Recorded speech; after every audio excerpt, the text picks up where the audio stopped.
पहलगाम में अप्रैल 2025 में जो किया, उन आतंकियों का क्या हुआ, वो कहां है? आज तक जवाब नहीं मिला कि सीजफायर किन शर्तों पर हुआ। आज तक जवाब नहीं मिला हाफिज सईद, अजहर मसूद बच के कैसे निकल गए। हम अलग थलग होते चले जा रहे हैं विश्व समुदाय में।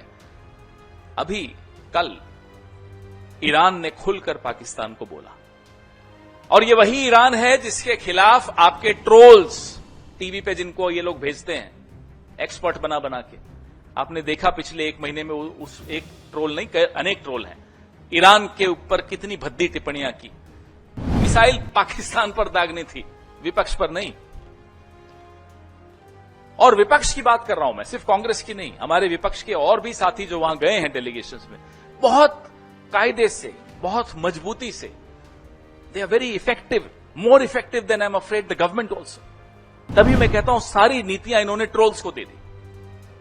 ये सरकार अब ट्रोल्स चला रहे हैं। आप सबको चिंता में नींद नहीं आनी चाहिए, जब ये बात आपको समझ में आ जाएगी तो हो जाएगा। और ये मजाकिया विषय है नहीं। जिस तरह से वो कभी प्रेम चोपड़ा की तरह, कभी परेश रावल की तरह डायलॉग्स दे रहे हैं, साहब जा जाकर ये सिंदूर है, इसमें रगों में मांग क्या है, खून है, गर्म है, ठंडा है, और गोली खाओ, रोटी खाओ। ये प्रधानमंत्री है,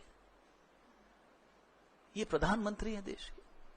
आज तक हमें जवाब नहीं मिला कि 2023 में पुंछ में जो आतंकियों ने किया, 2 अक्टूबर 2024 में गांधरबल में जो किया, गुलमर्ग में अक्टूबर 2024 में जो किया, पहलगाम में अप्रैल 2025 में जो किया, उन आतंकियों का क्या हुआ, वो कहां है? आज तक जवाब नहीं मिला कि सीजफायर किन शर्तों पर हुआ। आज तक जवाब नहीं मिला हाफिज सईद, अजहर मसूद बच के कैसे निकल गए। क्या सीजफायर की शर्तों में इन्हें वापस लाना है या नहीं है? कोई जवाब नहीं। जवाब मांगो, सवाल पूछो तो ये डायलॉग आते हैं आपके पास। पिक्चरें हम सबने देखी है साहब, हमारा सारा बचपन पिक्चरें देखकर गुजरा है। लेकिन गंभीर विषयों पे गंभीर चर्चा होनी चाहिए या पिक्चरों के डायलॉग होने चाहिए? पूरी विदेश नीति ट्रोल्स को आउटसोर्स कर दी, पूरी सुरक्षा नीति ट्रोल्स को आउटसोर्स कर दी, पूरी आंतरिक नीतियां जो है, राजनीति जो है, राजनीतिक विमर्श जो है, ट्रोल्स को आउटसोर्स कर दिया। ये उसका नतीजा है। नतीजा मैं आपको बताता हूं क्या हुआ पिछले 10 घंटों में। क्या हुआ विदेश नीति का, मैं आपको एक ज्वलंत उदाहरण देता हूं। कुवैत ने पाकिस्तान से वीजा की रेस्ट्रिक्शंस, जो रोक थी, वो हटा दी। ये अभी कल हुआ है। कुवैत में जो लेबर फोर्स है 21% भारत का है। ये भारत की विदेश नीति है कि अब चूंकि अमेरिकी राष्ट्रपति डोनाल्ड ट्रंप ने पाकिस्तान और हिंदुस्तान को हाइफनेट कर दिया, एक कर दिया, और हमारे यहां से चू नहीं निकली, न प्रेम चोपड़ा बोला, न परेश रावल बोला, तो उसकी यह हालत हो गई कि कुवैत अब भारत और पाकिस्तान को एक दृष्टि से देखने लग गया। जो रेस्ट्रिक्शन थी वीजा पाकिस्तानियों पर कुवैत से, वो हट गई। और पाकिस्तान और कुवैत अब लेबर ट्रीटी साइन करने वाला है। यह भी आप सुन लीजिए, यह है आपकी विदेश नीति का नतीजा। एक और उदाहरण देता हूं, यह अभी पहलगाम के बाद ही हुआ है। UAE, United Arab Emirates, Pakistan और भारत की हाइफनेशन का नतीजा देखिए कि 5 साल का वीजा की अनुमति पाकिस्तान को भी दे दी। ये स्थिति अब हमारी विदेश नीति की हो गई है। हम रोज कह रहे हैं, पिछले 1 महीने से कह रहे हैं कि साहब, एक नेपाल और भूटान तक नहीं बोला जब भारत पर संकट आया। किसी एक देश ने पाकिस्तान को आतंकी देश नहीं बोला। हमारी जुबान अकेले हम बोलते रहे, हमारी बात में बात नहीं मिलाई किसी ने। ये विदेश नीति की कमजोरी नहीं है तो और क्या है? 22 फरवरी 1994 में एक सर्वसम्मति से प्रस्ताव पारित हुआ था पीएको को लेकर। आज इस बात को 31 साल हो गए और इस 31 सालों में बहुत कुछ बदला है, बहुत कुछ हुआ है। लेकिन जो मई 2025 के इस द्वंद्व में मालूम पड़ा, वो बहुत चिंता का विषय है। कि कैसे चीन और पाकिस्तान एक होकर टेक्नोलॉजी के माध्यम से एक होकर आए, एक होकर दिखे। इससे ज्यादा खौफनाक और क्या हो सकता है कि हम इसके लिए तैयार नहीं हैं। हम इस बात को एड्रेस नहीं कर रहे क्योंकि ट्रोल्स को समझ में नहीं आता। सब कुछ तो ट्रोल्स निर्णय लेते हैं। हमारी नीति क्या है, हम इसका कैसे जवाब दे रहे हैं। हम हाइफनेशन होने दे रहे हैं, हम अलग थलग होते चले जा रहे हैं विश्व समुदाय में।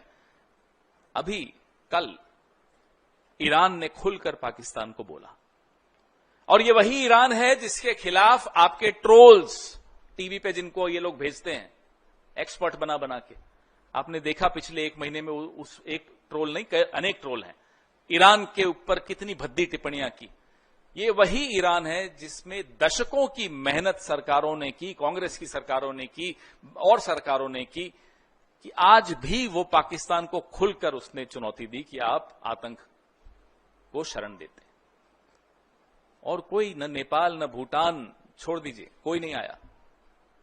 तो ये सब बहुत गंभीर विषय हैं जिनको मुझे नहीं लगता कि सरकार बहुत गंभीरता से इसको एड्रेस कर रही है।